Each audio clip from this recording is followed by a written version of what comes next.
All right, of course. Thank you very much for watching another episode of Victorious Ones podcast, a place where gaming meets comics, meets sports, as well as movies and inspiration. Of course, my name is King Von Jr. Follow me on Twitter at Real One King Von Jr. Of course, for those that are watching by way of by way of Facebook Live, as well as by way of YouTube. Of course, all the social media handles right there at the bottom. Real One King Von Jr. Of course, the show's Twitter page at Victory Pod One. I'm on Instagram at Mr. King Von Jr. as well as Victorious Ones podcast. Of course, all my articles and episode archives will be on the podcast WordPress page, Victorious Ones podcast .wordpress.com, and just hitting some cheap some quick plugins right now, just to get this out the way. And for those that are interested in some the latest merch as well as just upcoming merchandise, as well as my Roman Reigns, especially my Roman Reigns Wolverine shirt. Of course, that's on the link at the bottom, victoriousones.bigcartel.com. Thank you very much. I greatly appreciate the support. So of course, thank you very much for those that have been supporting. Over these past 100 plus episodes, and so of course, at least I hope that everyone enjoyed the Labor Day weekend. I know I have. I certainly have. Of course, I want at least give a brief recap. I know one of the highlights of SmackDown was the fact that Cody announced that he pulled some strings for Jey Uso to go to Raw, and so as far as that, but of course on Saturday, that's for me just personally. I certainly enjoyed it. I was able to go to these back-to-back rooftop parties and events. Of course, rooftop cookout. Rooftop cookout hosted by my sister, as well as another rooftop event. Another location here in DC, and so it was the other location was right across the street from the convention center. And so, of course, that place is called the Delegate. And so they're, like I said, a great rooftop event. So this was hosted by Plus Ultra Entertainment. For those that are curious, you can follow them on Instagram at Plus Ultra Entertainment. So thank you very much, for hosting that and close out the summer in style. Close out with a bang. But like I said, also, so as far as that, and it's just a variety of things. And of course, that same night, well, at least that Saturday was, was very eventful in more ways than one. And of course, I'm going to get to that a little bit later, especially when I'm going to my wrestling talk. And so of course, like I said, there's just so much to share. So the payback review, the bombshell announcement of CM Punk being shown the door out of AEW. And so like I said, certainly, to start with that, like I said, my timeline was flooded with all that, especially the memes and whatnot. I mean, it was unbelievable. It was absolutely insane. And speaking of plugs, I want to give a shout out to a Fantasy Faction for this amazing Victorious Ones Victorious Ones customized T-shirt. So thank you very much for this great gift. I appreciate it. And of course, you can follow them on social media at the Cheap Pop. And of course, they have a great Fantasy Faction group. Especially since there are fantasy factions, and now we're going into football season with fantasy football. So I've already joined my league, but that's a whole other story. Like I said, in regards to, of course, I want to get the entertainment news out the way. For one, like I said, one of the latest episode of Winning Time has been released. This is season 2, by the way, of the show, the hit show on HBO Max, chronicling the history of the Showtime Lakers from the 80s, the rise of the Lakers dynasty. So now we are in, like I said, we were into the 1981-82 season, and so so of course the season starts off in a very a very volatile fashion in regards to in regards to the drama and friction between Magic and Paul Westhead, and especially in the aftermath of Magic announcing that he went traded. And so of course, as the episode goes on, Paul flies out to Los Angeles, only for, only for his daughter to break the news to him that he's about to be fired. So he's in denial, and at this point, like I said before, his ego is just gone out of control, knows no boundaries. And so, meanwhile, Jerry West, Bill Sharman, everybody, they're all devising and strategizing the changing of the guard when it comes to coaching. And so that they've already made up in their mind, because Magic is frustrated, he's dissatisfied that it's time for Paul Westhead to go. And the thing about it, it's in large part because of the fact that Magic, was very vocal and just very upfront about it, voices frustrations, frustrations loud and clear with Jerry Buss to the point where verbally coming to blows. And so of course that was when the light bulb went off in Jerry Buss' head. It was like, all right, now it's time to pull this trigger and get rid of this guy. And so of course that's when that's when he gets together, with the other executives of the team and strategize and decide, all right, now it's time to make this change. So eventually, obviously, eventually, he calls so eventually, he ends up calling, he ends up calling Westhead to the office and has him fired. And so, little does Westhead know, I'm pretty sure he does already, has a hint of it, that his replacement is right around the corner, and other than Pat Riley.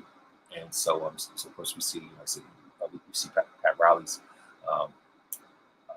backstory in regards to his childhood and the things that his dad went through when he had gotten fired. And so of course it's like so of course because that Riley's on edge and things like that, and so Pat Riley gets the like I said,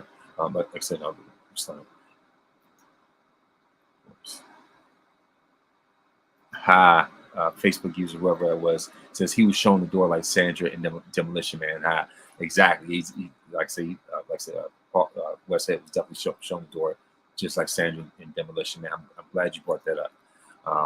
Yes, like I said, I'm able to see the other Facebook user right now, so we can go on StreamYard and let Mark Zuckerberg, at least give Facebook permission, to use your name. You know what I mean? But like I said, thank you very much for the comment. Like I said, I appreciate that reference. But yeah, like I said, so of course Paul Westhead was shown the door in it's a very unceremonious fashion, and so he was in the fact that he had to be reminded that it was really a humbling experience for him, because he was so used to taking up so much of that credit and just being a glory hog, you know what I mean? And so so of course with that Pat Riley gets the news of being the coach like right on the spot, and so and of course he's rushed up to the front by Jerry West and Bill Sharman. So of course, on the way to, like I said, on the way up to the podium, and in front of the media, I guess they started to decide, started to decide how they're gonna make this announcement and everything like that. And so it's just like everything's just right on the fly, just spontaneous, and like that was the culture of LA at the time, especially with the Lakers at the time. Like everything. It was very spontaneous, and so so of course Jerry Buss makes the announcement, and by the way, shout out to Jeff Pearlman, the guy who the guy who wrote the book Showtime, the book that the show's based off of. He makes a cameo appearance, in this episode as one of the reporters. And so, like I said, outside of that, so Jerry Buss, has this like weird announcement to say Pat Riley's a new coach. And he was saying that Jerry West was the offensive coach, assistant coach, whatever the case was, stuff like that. And it felt like very it's like special teams, like football type of announcement, whatever. So pretty much like they're trying to figure everything out right on the fly. So long story short, Pat Riley goes into the locker room, to the so of course we see Riley going, like I said, of course we see Riley going to the locker room and punch the board. He actually punches the chalkboard just to get everybody to shut up, just to get their attention. And so really, he's just calling the whole team out. He's just telling them about themselves, and just and excuse the expression, just lays it all the way in, verbally. You know what I mean? And just it was the wake up call that this team needed. So he certainly made his fair share of adjustments to the point where Kurt Rambis became the starting power forward over Bob McAdoo. You know what I mean? And just letting some people know that they're not, especially Norm Nixon, that he's not as big of a star as he thinks he is. You know what I mean? And so so as far as that, and he was also talking to Kareem about how there were talks, people wanted when Kareem Abdul-Jabbar, like I say, he even brought up to, even talked to Kareem Abdul-Jabbar, and talked about how how there rumblings, how there are talks of people questioning when Kareem was going to retire, and like I say, in fact that people thinking that this is going to be the season where you end up leaving, and so if anything, that lit a spark, lit a fire under the Lakers, and that coaching change drastically became the turnaround that this team needed for that season. And they're just reinvigorated, just reborn in so many different ways. And fast forward to the end of the episode, where they witness, towards the end of the episode, as the Lakers have already advanced to the finals, and they're waiting for the finals opponent, which between the Celtics and 76ers. And so so of course Philadelphia beats Boston in the Eastern Conference Finals. And so we see a Lakers Sixers rematch. And this, of course, for the 1982 championship. And it's funny how the episode ends with them all looking at the camera and says, Boston, F Boston. I was like, all right, perfect. You know what I mean? Like, that's, for those that are Lakers fans, that's our motto: Boston, then, now, and forever. So, so that's my recap of this episode, Winning Time. And so, of course, now we're going to of course, I'm going to my recap of Ahsoka. And of course, now this is episode 4. And this show is 8 episodes. So we're at the halfway point. And so usually I know it's a pattern when it comes to, when it comes to Disney Plus shows, whether it's Marvel, whether it's Star Wars. By the time you get to the halfway point of a series, then that's when things become much clearer, and that's when you start to see the turnaround, start to see a change and just a shift in the series. And so of course, when it comes, the thing is, when it comes to this episode of Ahsoka, I mean, it was brilliant. It was brilliant from top to bottom.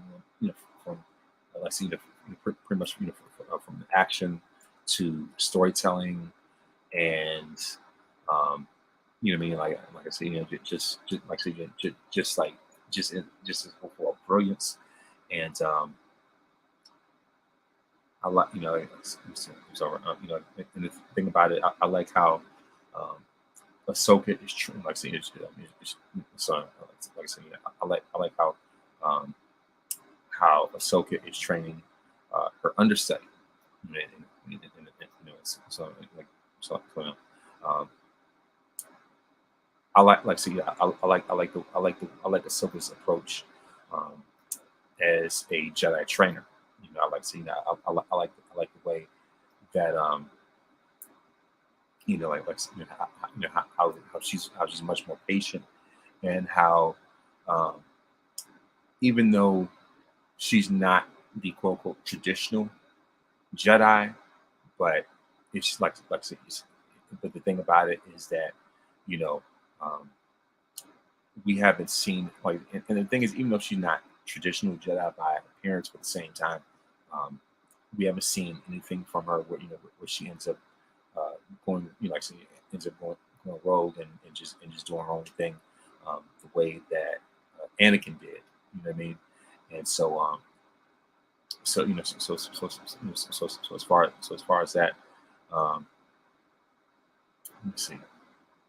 Let me, so yes, so um, so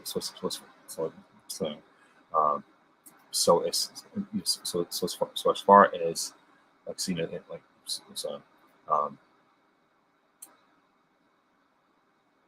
I like I said, for me, I appreciate, like I said, so like I appreciate Ahsoka's approach, her leadership with the way that she's trained her understudy, Sabine Wren, you know, and so and also like see, I like how like so um,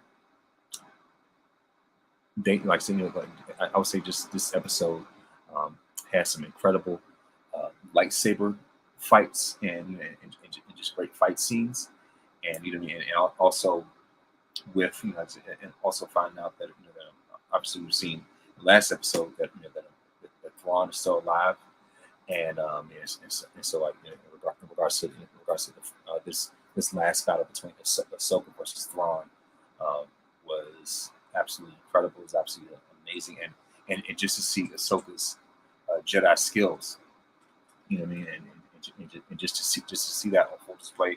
And so I'm not going to give out like any spoilers or anything. It's just that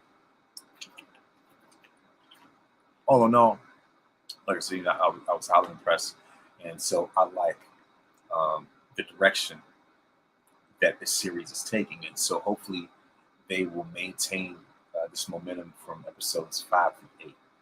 And so so like I said, for me the highlight of this episode, especially was the battle between Ahsoka and Thrawn. You know what I mean? And so and the fact that uh, Thrawn is not a Jedi, but for him to have this much power, for him to have this much authority, you know what I mean? It just like I said, it's just a commanding presence, and just just a significant figure, just that he's been in this Star Wars lineage, especially when it comes to Rebels and things like that. And of course, rest in peace to Ray Stevenson. So his portrayal of Thrawn is absolutely amazing. And so now I'm just like saying, like I said, and to see Ahsoka's growth as a leader, and to see um, the cinematography, to see the presentation of this episode, and I was absolutely glued in more ways than one. You know, and so I was like, all right, it's definitely going to be epic, and sure enough, it certainly was. Especially with the cameo at the very end of this episode. So I'm not giving out any spoilers because of the fact that so, like, so, um, because of the fact this episode just aired yesterday. So that being said, I don't want to let uh, too much of the bag about it.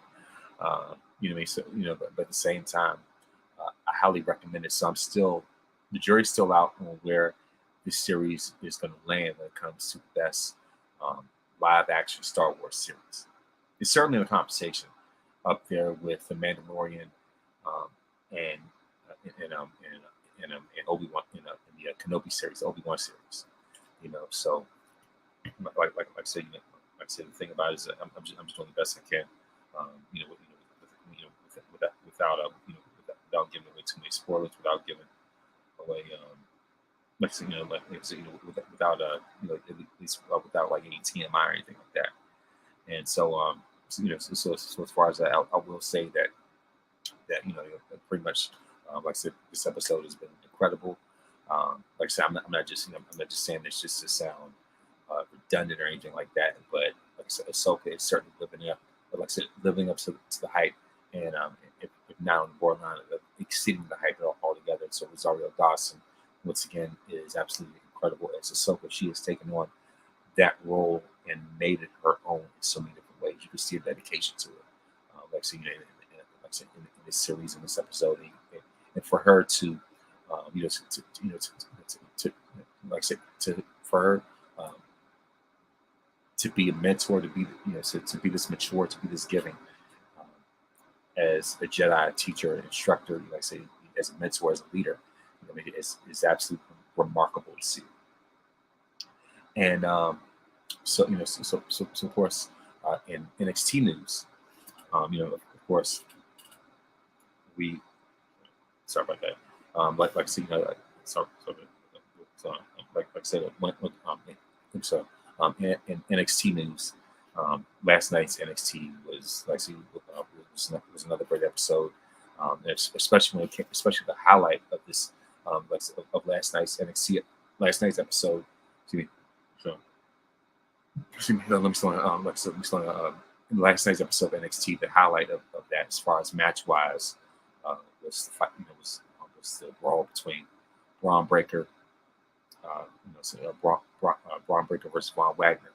And when I say that this was a throwback, this was a brawl, a fight, it absolutely was. Kudos, shout out to Braun Breaker, and shout out to Von Wagner for bringing the heat, bringing the noise in so many different ways. You know what I mean? And like I said, that match was an absolute thrill.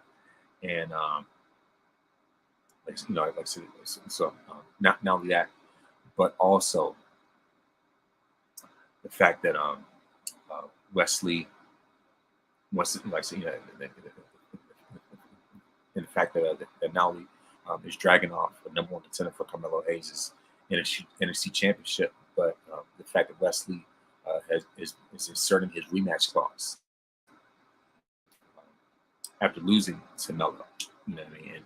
And after losing to Melo in that incredible match at Heatwave, and the fact that Melo has delivered banger after banger with both of them, from Great American Bash to Heatwave, and so Melo comes out at the end of the show after having a conversation with Shawn Michaels, where Shawn tells Melo to let the winner of West versus Dragunov be the number one contender for his match. Like I said, the number one contender for his title. Let's say NXT in Bakersfield. So next week we're going to have Wesley versus Ilya Dragunov for the number one contendership for Carmelo Hayes' NXT Championship. So you know what I mean? And of course, with the way the NXT's run, the direction that it's in, like when it comes to NXT Championship, the North American Championship, with Dominic Mysterio's involvement, with Judgment Day's involvement in NXT. You know what I mean? As far as that, also with the fact that Becky Lynch has challenged Tiffany Stratton for the NXT Women's Championship. A title that has eluded her in her illustrious career.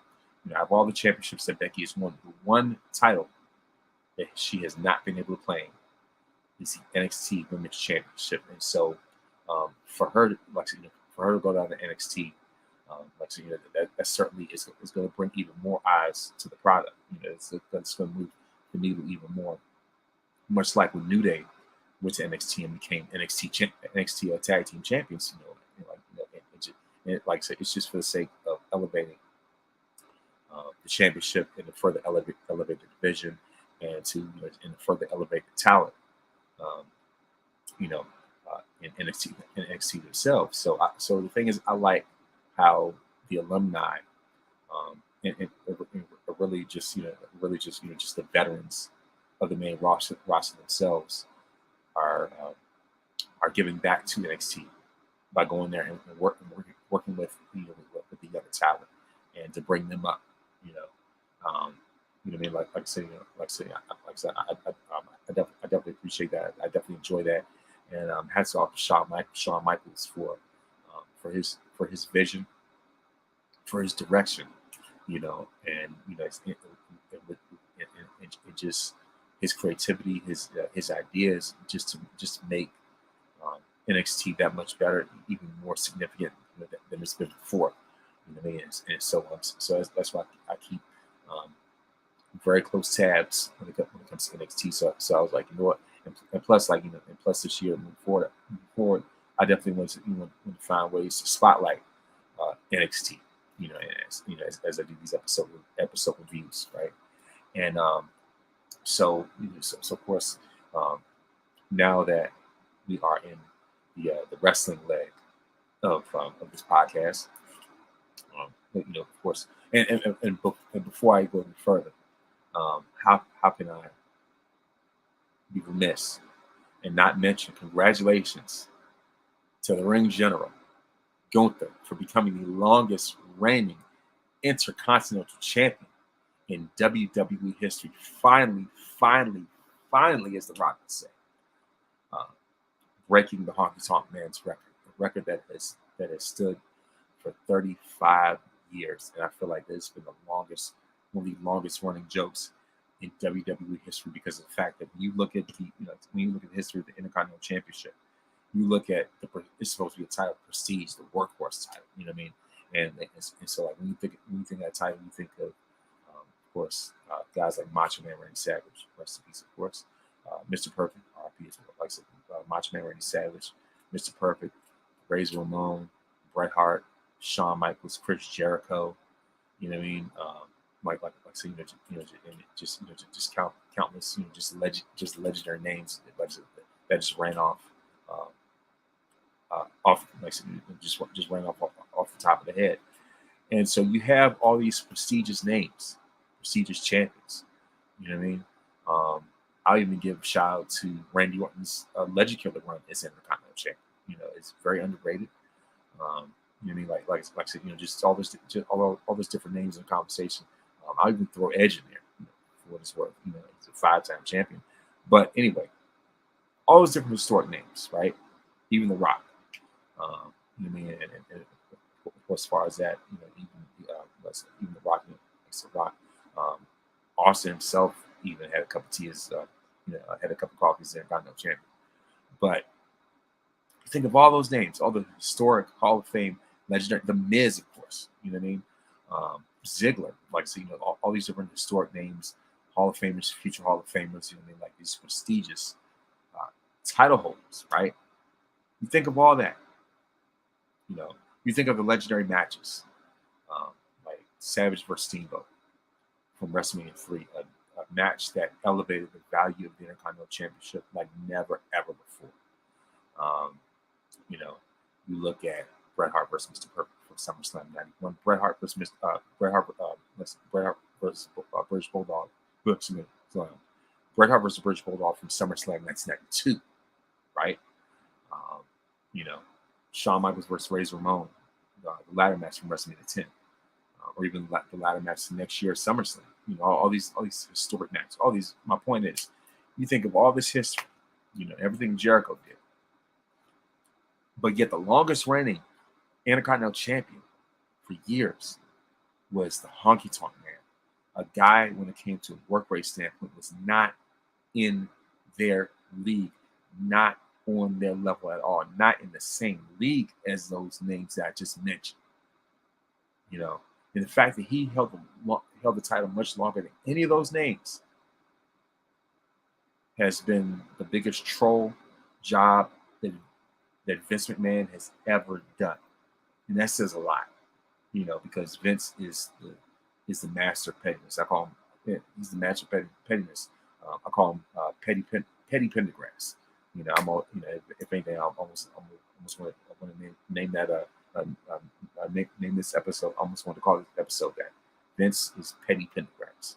You know, and so like I said, you know, he just just a master troll. So the fact that the Honky Tonk Man was was the longest reigning champion, is ridiculous. It's just downright insulting. But thankfully, um, Gunther changed that. He rewrote the record books. This guy has been putting on, like I said, just banger after banger after banger, classic after classic after classic.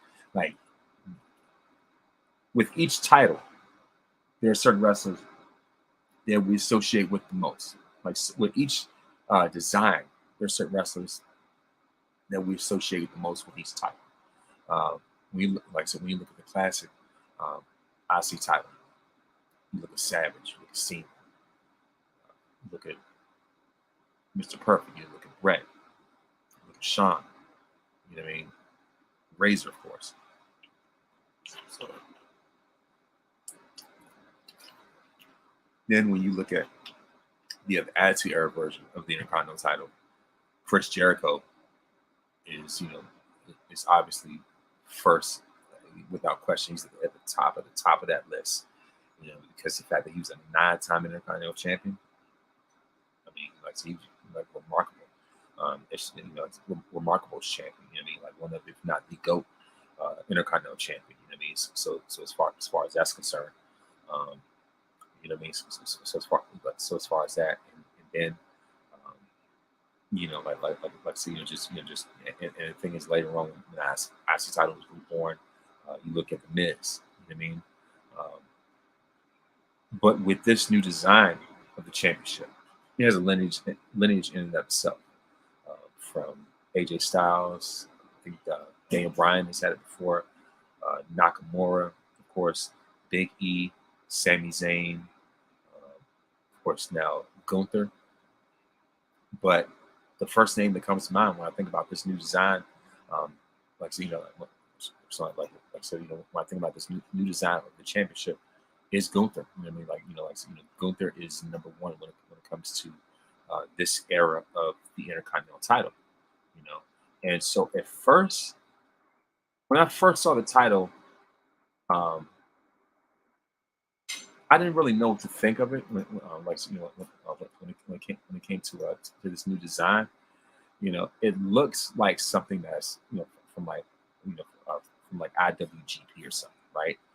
And but at the same time, at least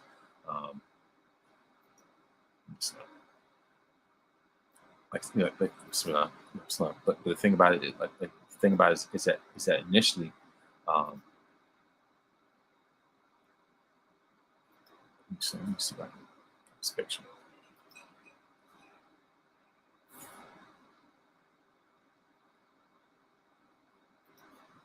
So whether everyone can see it, but like I said, the thing about it is that when I first saw this title, it looked like a championship.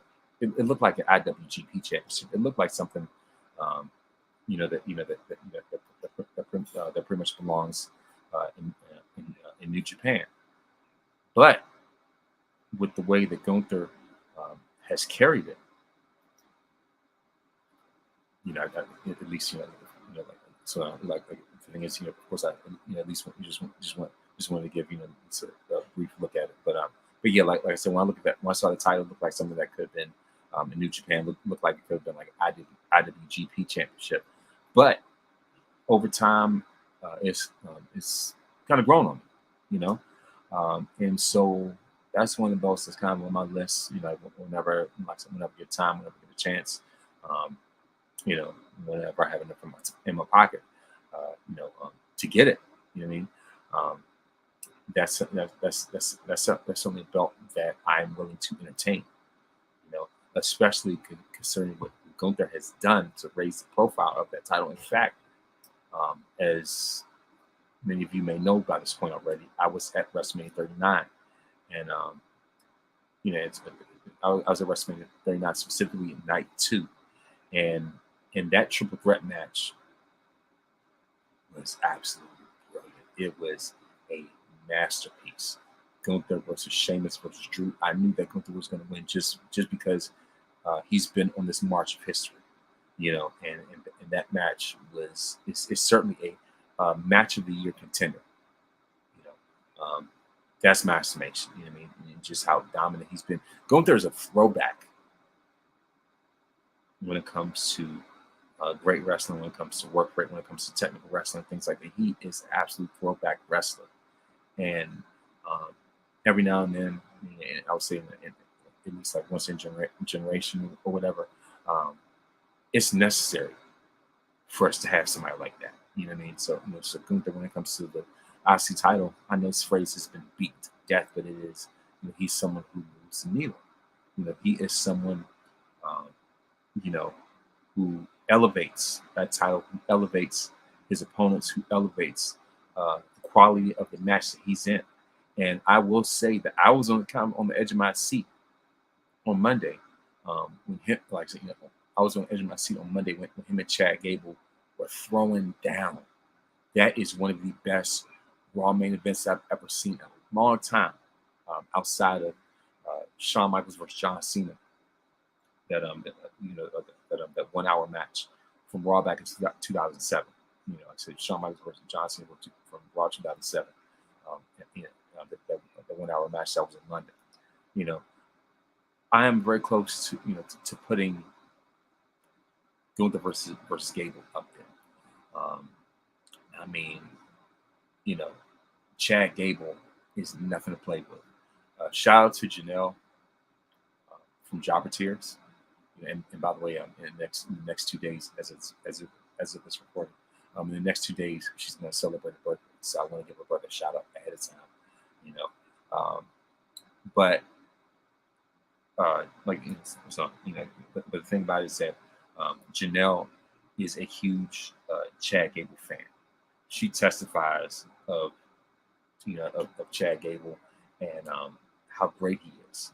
She always says Chad effing Gable, and so I've seen what Chad can do, like that one match they had against Seth Rollins.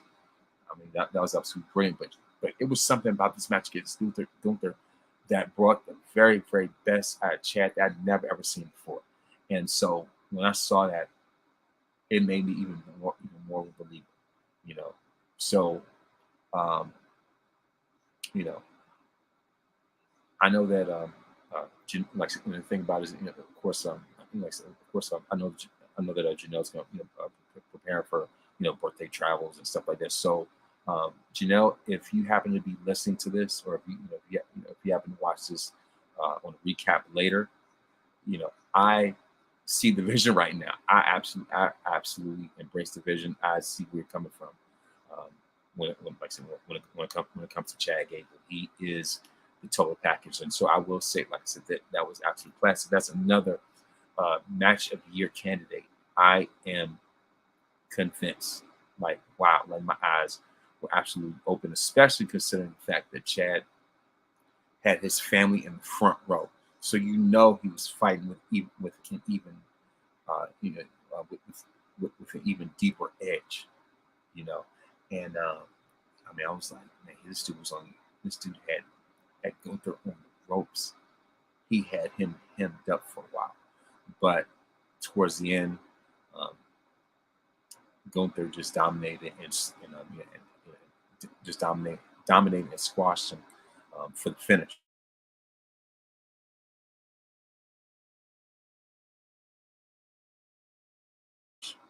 It's the longest reigning Intercontinental Champion in WWE history. Sorry about that. Sorry about that. My apologies when it comes to when it came to the Wi-Fi just now. So sorry for sort of like a freezing or anything like that. So things I don't know how things were on anybody else's end, but yeah, of course, the show still goes on. But yeah, like I said, just when it comes to Gable, Gable versus Gunther, it was absolutely amazing. And if it wasn't for the thing about it, if it wasn't for Gunther making history, I would have had no problem with Chad Gable becoming the new Intercontinental Champion. I will say that I would have no problem at all whatsoever with Gable becoming the new IC champion. But he was in the midst of Gunther's quest towards history. So unfortunately, he became a casualty of it. So much so to the point where his daughters were in the front row crying.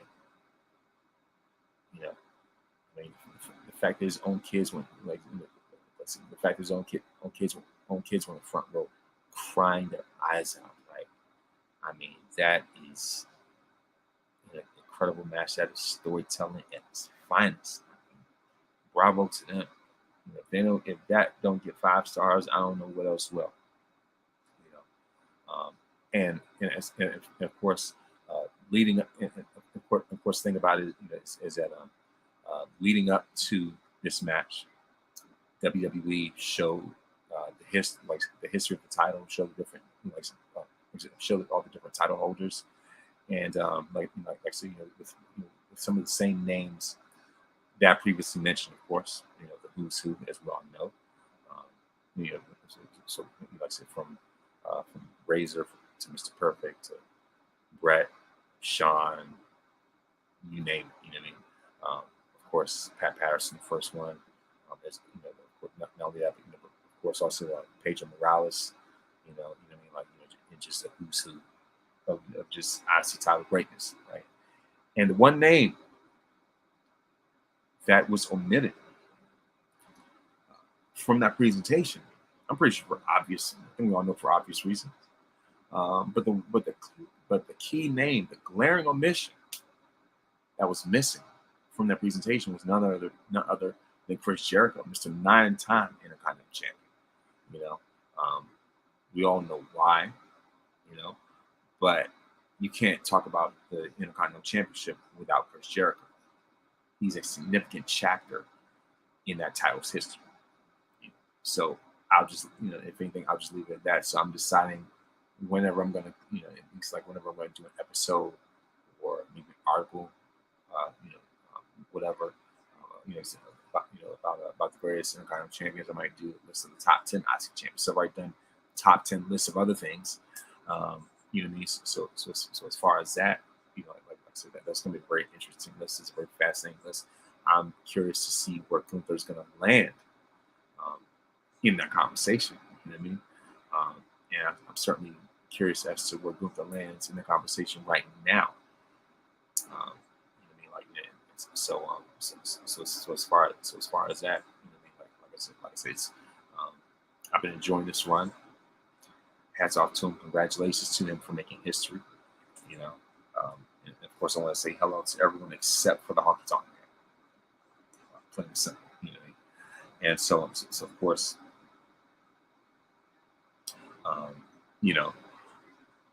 I briefly, of course, I briefly went, touching on, like I said, a very hot button topic on Saturday, right before I close out this episode with my review of Payback. But of course, we all know that Phil screwed Phil. That's all I gotta say. That CM Punk has been shown the door out of AEW. That the news broke on Saturday. That was unfreaking believable.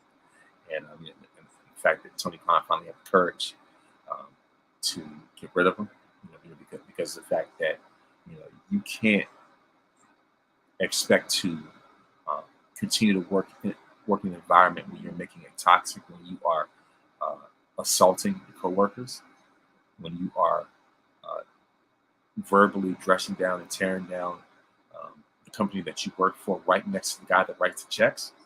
So the fact that he wasn't fired on the spot last year, was very surprising. But I guess, but the thing about it, I guess, like pretty much better late than never. So hats off to TK for finally, having for finally taking that stand, finally having some type of courage, and to cut the cord with this guy, because this is like, I know he brings money, I know he sells merch and draws ratings, but at the same time, at what cost? Is it worth the excess baggage? Is it worth, so much of locker room drama. Is it worth the headache? Is it worth the stress to keep someone like that around? I don't think so.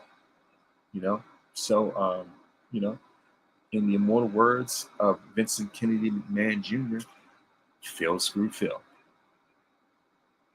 Plain and simple. You know, so that's all I got. Pretty much. That's all I really have to say right now about that. But moving on to even more pressing topics, of course, the main thing that we're here for. There was a certain pay-per-view, as I call it, or now they call it PLD, called Payback. And of course, the WWE Payback was held in Pittsburgh on Saturday. And I'll say that that this card was very impressive. They under-promised and over-delivered, where CM Punk is the opposite. He over-promised and under-delivered. So so of course it has to Payback for doing what you need to do, under-promise and over-deliver, and not to, like I said, not to have super high expectations to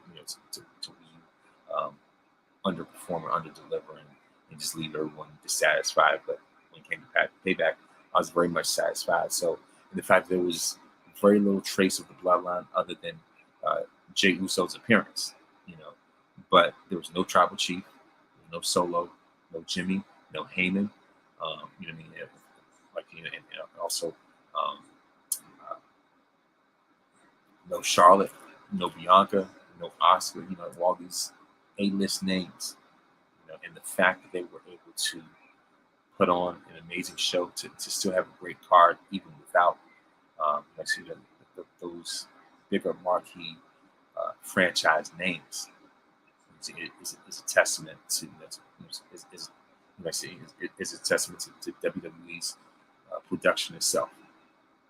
So, without further ado, the opening match is a steel cage match with between Becky Lynch and Trish Stratus, and this was the very first cage match that Trish has ever been in her illustrious career, and they tore the house down, her and Becky, and of course the man Becky ends up winning with the manhandle slam, and and like I say, just the way that Trish just put her body on the line in that match, and like I say, like I said, the fact that of course, like I said, this feud concluding with Becky winning with the manhandle slam, followed by Zoe Stark turning on Trish, and all I gotta say is thank you, Trish.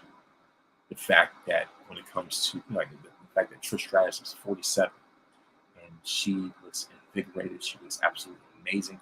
She's not one of these legends that's broken down and beaten up and missed several steps.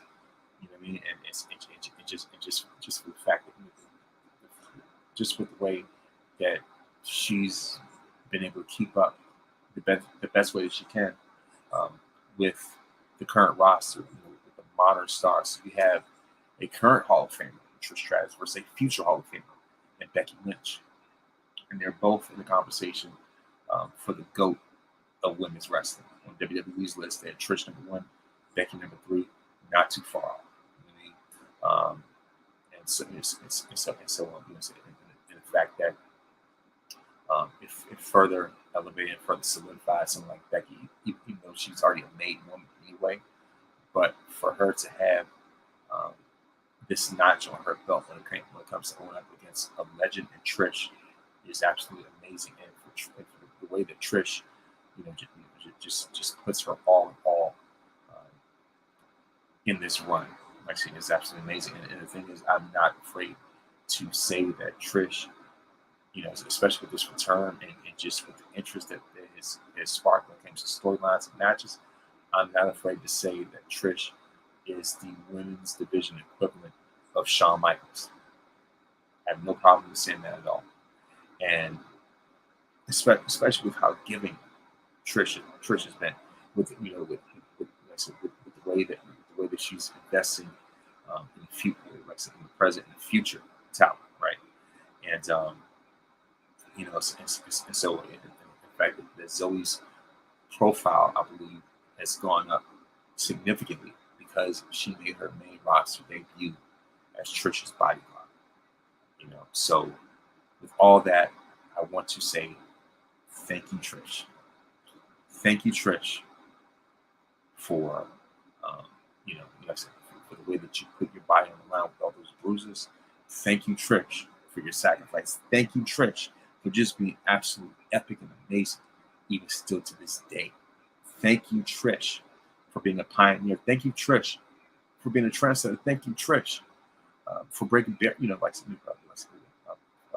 for breaking doors and barriers and things like that. Thank you, Trish, for being the wrestling equivalent of the likes of Lil Kim and Wonder Woman. Thank you, Trish, for being arguably the consensus GOAT. Thank you, Trish, for everything everything that you represent when it comes to women's wrestling, for everything that you have done for the landscape to transform women's wrestling. Thank you, Trish. And all those things, I want to say thank you, Trish. And so moving on. Next up, we have L.A. Knight. Yeah. I don't really have too much enthusiasm. I can't carry out like that. But yeah, like I said, Mr. Los Angeles Knight, L.A. Knight versus The Miz, with John Cena as a special guest referee. Cena as both a host and guest referee. And Cena is amazing as a host. He was hilarious. As an interviewer with that blazer and that pink bow tie and things like that. And it's funny to think when I see John Cena like that. I'm like, this is the same guy that went to war with the likes of Edge, Randy Orton, Batista, and Brock Lesnar.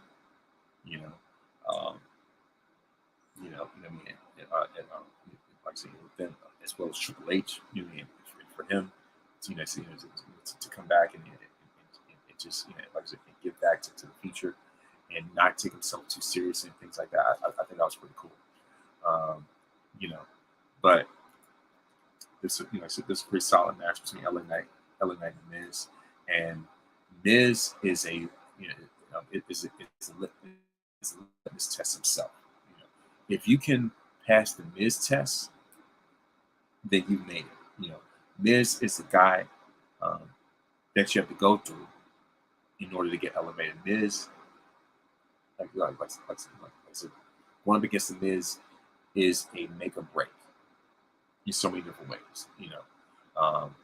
Because of what the Miz has accomplished, because of his importance, because of what he means to the locker room, to the industry itself, he's become highly respected. So if you can do great in the program with the Miz, then you can go anywhere.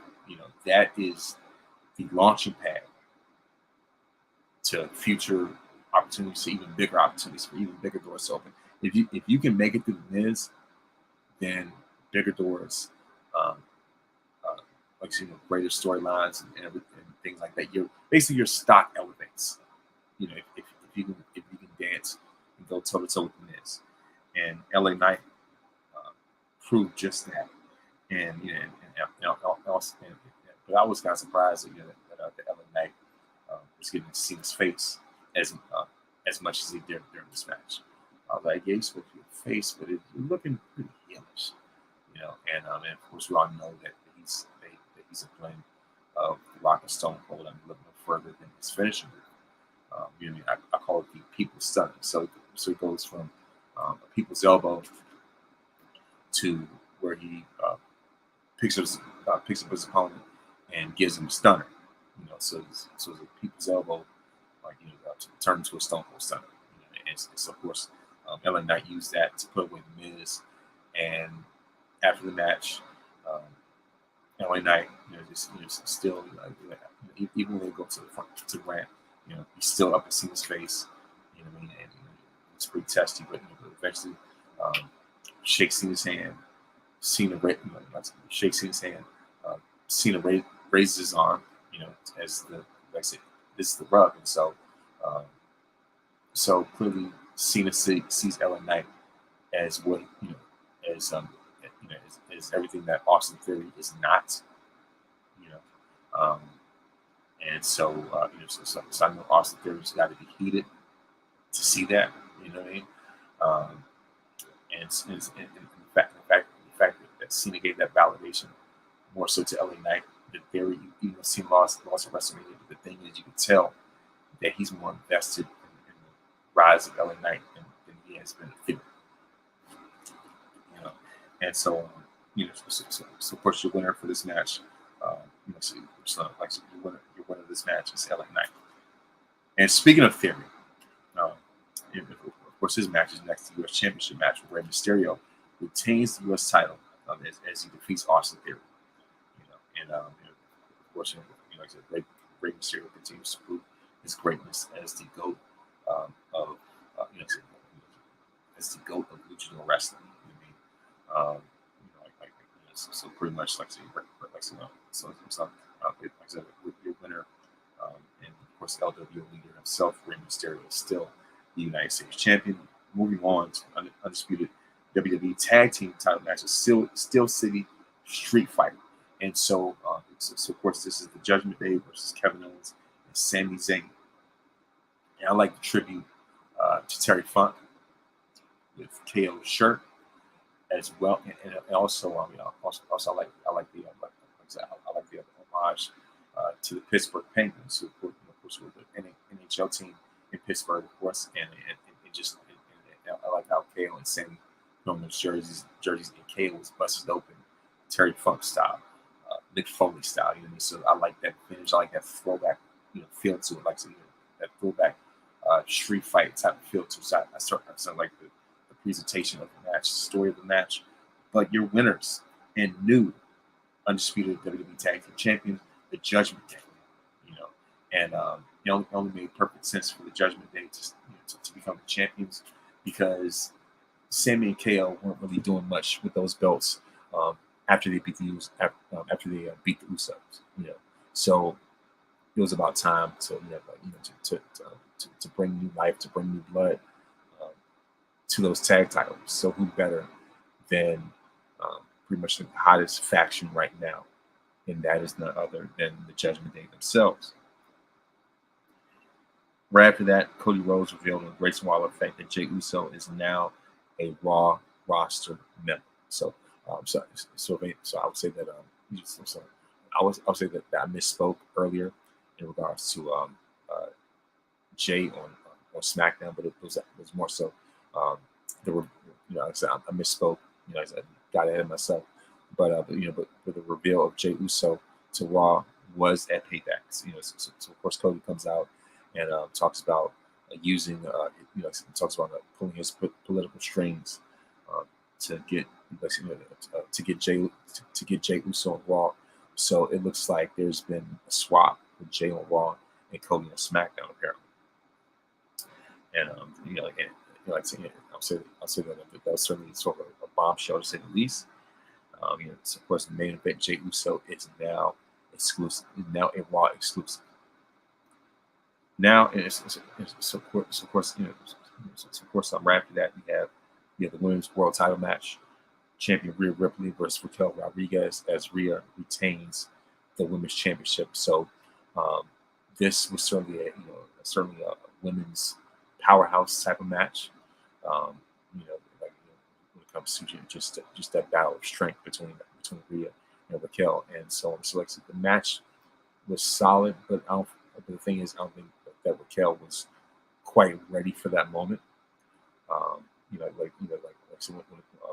it comes to just within WWE's ranks themselves, as well as just within the storyline in and of itself.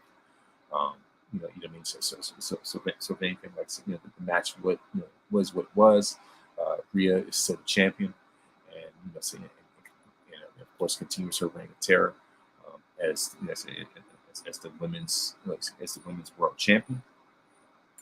And Judgment Day, like I say, the fact that Judgment Day continues to rack up the gold. So basically the only belt that's missing, of course, is the world title itself. And so so as far as that, Judgment Day is certainly dominating Raw. And think it's great. It's great to see in and of itself. So, especially with the dismantling of the bloodline and just them going all those separate ways and things like that. It's starting to look very NWO-ish, but what am I to say? But of course, the main event, the finale, is the World Heavyweight title match between Seth freaking Rollins and Shinsuke Nakamura. I enjoy Shinsuke's heel turn. I like his work as a heel. You know what I mean? So like I said, I feel like it's a masterful heel turn. You know what I mean? Like I said, I feel like it's a rejuvenation and invigoration for Nakamura's character. And going into it, I thought that Nakamura was going to end up becoming the new champion, especially with the news coming out about Seth Rollins' back injury, and and how he's had problems with back in the spine for like 5 years. And so I'm thinking to myself, like, if anything, I would think that Seth would have been relieved of the title just so he could take the time off. But of course, he's got to be, of course, got to be the fighting champion. You know what I mean? Like he's got to be that Bret Hart fighting champion, the type of guy. And he persevered and defeated Nakamura surprisingly. And Great Muta was even in the front row. The fact that he flew all the way to Pittsburgh, to watch a guy who is pretty much in many ways his successor, challenge for the title and come up short. But either way, I mean, I'm not complaining. I mean, like seeing it, pretty much, pretty much the other match. Match served what it was. Seth Rollins is still your World Heavyweight Champion. So, if I were to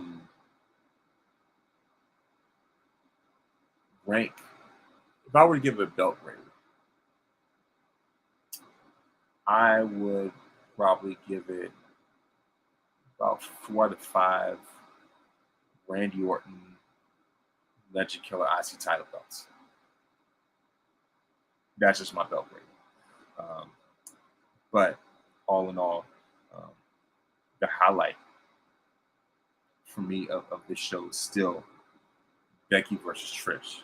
I mean, that was a renaissance, excuse the expression, for Trish's comeback.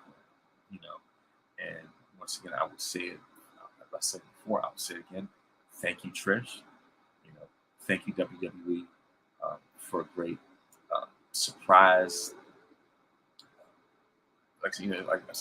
I'll say thank you, WWE, for a surprisingly great PLE in and of itself overall in general. You know what I mean? So as far as that, that is my recap of everything that's happened this past week, from entertainment to wrestling. You know what I mean, and just everything else in between. Itself. So of course that wraps up another great episode of the Victorious Ones podcast. Thank you very much for watching, and I hope that you have a great evening.